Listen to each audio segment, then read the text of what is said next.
इच्छा पूर्ण करतो. सद्गुरु ते इच्छा पूर्ण करतात. फक्त आपली इच्छा असायला पाहिजे. मग खरोखरच असे जर पादसेवन ह्या लोकांसारखं जर आपण केलं इच्छेने, स्वइच्छेने, कारण स्वयंप्रेरणा आहे, लोकांनी सांगून ह्या गोष्टी होत नाही.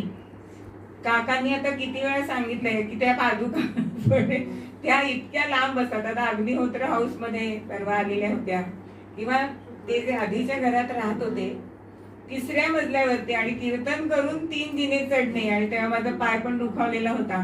म्हणजे ते आपल्या भाग्यात असावं लागतं. किती जणांनी सांगितलं तरी ते इथे असायला पाहिजे आणि आपल्याला इच्छा झाली पाहिजे.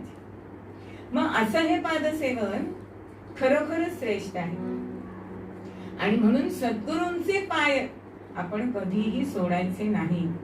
कारण भवसागरातून ते नौका असते. कारण ह्या गुहकानीच रामरायाला सांगितलंय की तू नाविक आहेस तसा मी पण नाविक आहे. असं म्हटल्यानंतर लक्ष्मणाला राग आला होता की नाविक कसा म्हणतोस, माझा दादा राजपुत्र आहे, राजा आहे, पण व्यवसाय एक आहे ना.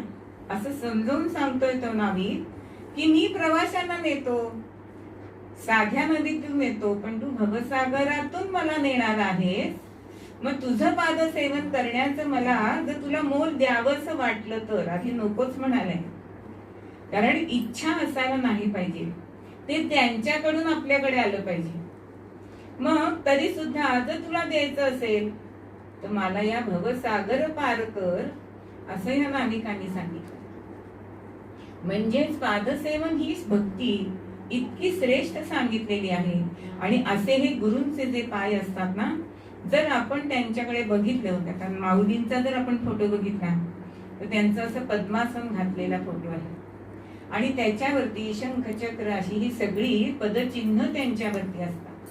आणि त्याच्या सकट किंवा अशा ज्या माऊलींचे पाय असतात, गुरूंचे पाय असतात, ते अत्यंत कोमल असतात. कसे कमल दलाप्रमाणे असतात, गुलाबी रंगाचे असतात, अत्यंत नाजूक असतात. आणि अशा ह्या पादुकांचं दर्शन घेणं हे आपल्या भाग्यामध्ये असायला पाहिजे. आणि असं जर भाग्य असेल तर तुकाराम महाराज जसं म्हणतात, चरण